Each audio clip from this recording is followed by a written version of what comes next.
आज का नज़ूल है, ज़हूर है, फैज़ है, एक पूरा अलग मौजू बन जाता है।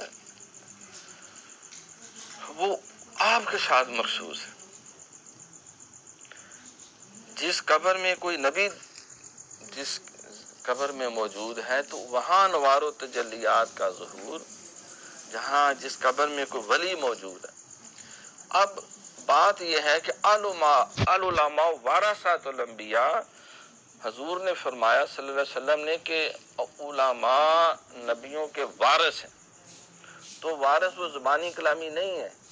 मुजद्दिद पाक फरमाते हैं कि वो हजूर के जिस्मी कमालात के भी वारिस होते हैं और कल्बी रूहानी कमालात के भी वारिस होते हैं। तो जिस तरह उनका वजूद मसूद जो है वो जिस कब्र में चला जाए वो फैज़ रसानी का ज़रिया है, तो वो अहले हक हजूर की ततब्बो में, इत्तबा में, गुलामी में, मोहब्बत में और आकी मोहब्बत में फना हो जाने की बिना पर अल्लाह करीम वो सरकार की गुलामी का फैज़ उनके कब्रों से भी जारी और सारी फरमा दे।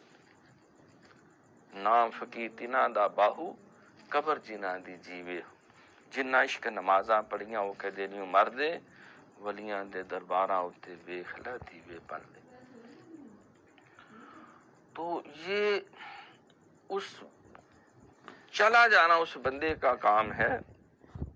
बाकी फिर नवारो तजल्लियात से कल्ब रूह को भर देना, ये रब्बे करीम उनकी निस्बत और गुलामी और मोहब्बत के सदके आज भी आप किसी अल्लाह वाले के मज़ार पे हाज़री दें, गोलड़ा शरीफ चले जाएं, वहाँ बैठ के कुरान पढ़ें, अल्लाह अल्लाह करें, तो यूँ लगता है जैसे कायनात की हर शय मिल गई, सारे बोझ उतर गए। और ये चीज़ बिल्कुल ठीक है, क्योंकि ये सब जग बीती नहीं, हट बीती।